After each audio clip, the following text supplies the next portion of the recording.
Olá, neste programa eu vou entrevistar o senador Pedro Taques, do PDT do Mato Grosso, sobre o julgamento do Mensalão.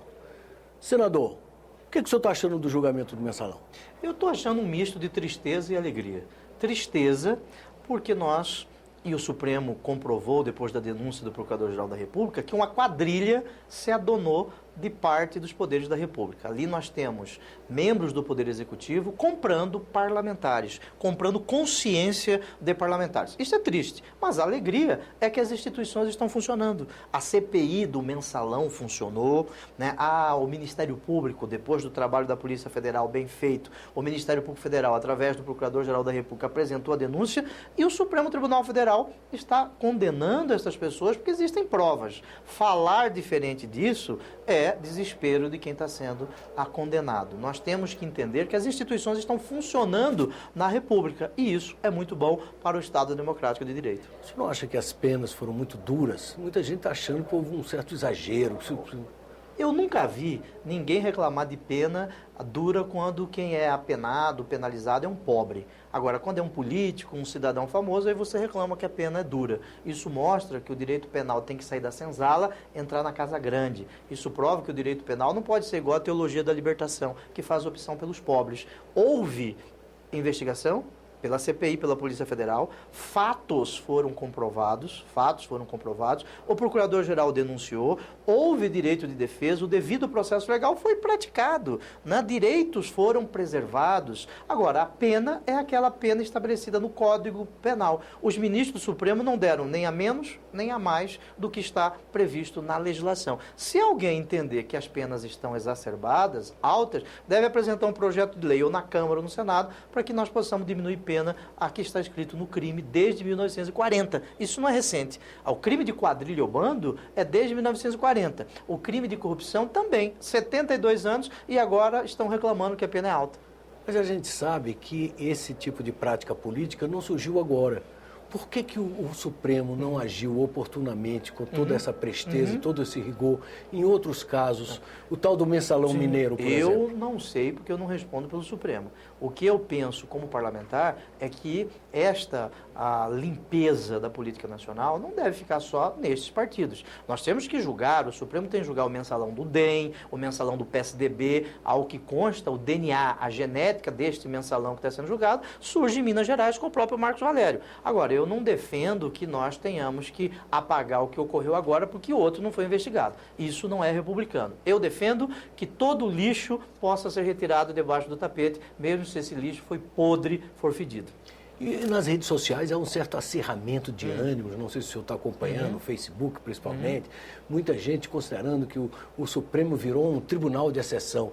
O que o senhor acha disso? Eu respeito essas posições na democracia, até as posições mais ridículas, essas posições têm que ser respeitadas. Falar que o Supremo é um tribunal de exceção, ele está previsto na Constituição, no artigo 101. Está lá escrito, Supremo Tribunal Federal, e está lá no artigo 92. Não pode existir tribunal de exceção, a Constituição veda isso no artigo 5º, tribunal de exceção seria aquele não previsto pela Constituição. Desde 1988 nós temos o Supremo, e desde 1988 nós sabemos, de acordo com o artigo 102, inciso 1, a linha B, que quem julga deputados e senadores é o Supremo Tribunal Federal. Então, falar que existe tribunal de exceção é, no mínimo, choro de quem está perdendo amigos em razão da condenação. Nós temos que entender que aqueles que operam no sistema jurídico, eles não conseguem, não levam em conta a pessoa, levam em conta os fatos. Os fatos são gravíssimos.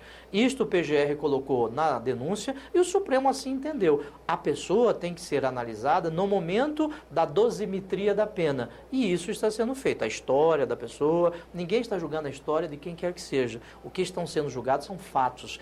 Servidores públicos federais, chefe da Casa Civil, dirigentes partidários tentaram comprar e compraram parlamentares para que eles pudessem votar de acordo com o governo. É isso que está ali provado. Existe uma quadrilha no sentido técnico jurídico do termo. As palavras não podem ofender quem quer que seja. Está na lei, está lá dito e o Supremo está condenando. Falar em tribunal de exceção é, no mínimo, não conhecer o que está escrito na Constituição. Como é que o senhor se posiciona diante dessa teoria do domínio do fato, que está sempre muito questionada? Como é que o Supremo pode aplicar, no caso do Zé Disseu, em função, enfim, sem provas cabais ali? Como é que o senhor se posiciona A nisso? teoria do domínio do fato surge na Alemanha através de um doutrinador chamado Klaus Roxin. Ele cria essa teoria do domínio do fato para fundamentar, a chamada obediência hierárquica que ocorreu mais ou menos no Tribunal de Nuremberg, criado pelo Tratado de Roma.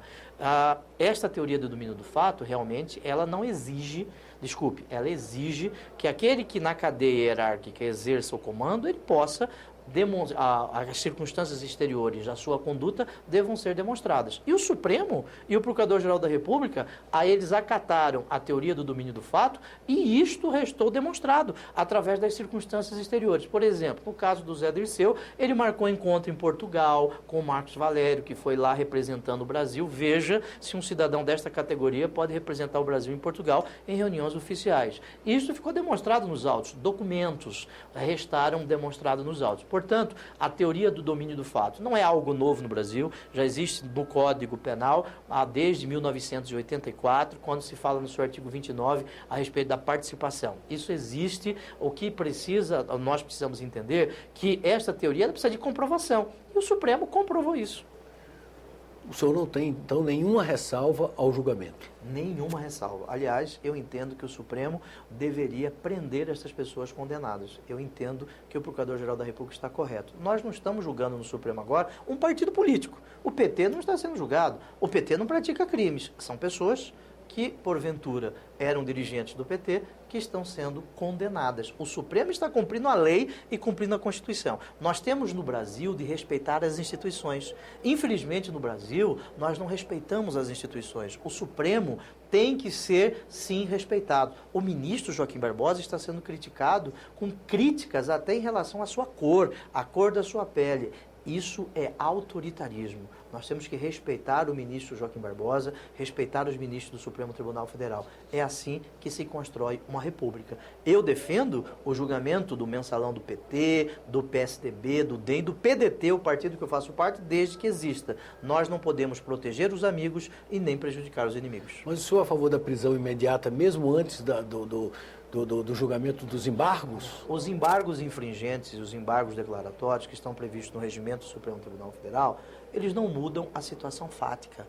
Não existe mais recurso de mérito, só se for para o Papa ou para Deus. Não existe mais recurso jurídico. Eu entendo que é caso sim de prisão, porque a prisão ela não serve só para o José da Silva, que rouba em determinados lugares de favelas no Brasil. A prisão também serve para senador, para deputado, para ministro. A prisão não ofende ninguém porque está na lei.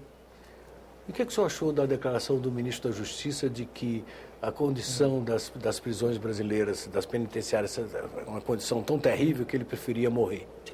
Ele está coberto de razão. Só quem já trabalhou no sistema penitenciário, eu já trabalhei 2 anos como voluntário no sistema penitenciário, conhece a ofensa à dignidade da pessoa humana. Nós temos que entender que a Constituição recomenda a prisão em crimes graves. Está no artigo 5º, inciso 43. Prisão. Agora, isso não significa que nós tenhamos que nos transformar em criminosos e tratar aquele que vai ser preso, deve ser preso, respeitado seus direitos fundamentais, ele deve ser preso, mas tratado com dignidade. O ministro está correto. Só quem conhece o sistema prisional, 514 mil presos no Brasil, quando nós temos um número de vagas bem menor que isso, sabe que o ministro está falando correto. Agora, a discussão é, o PT está no poder há quanto tempo?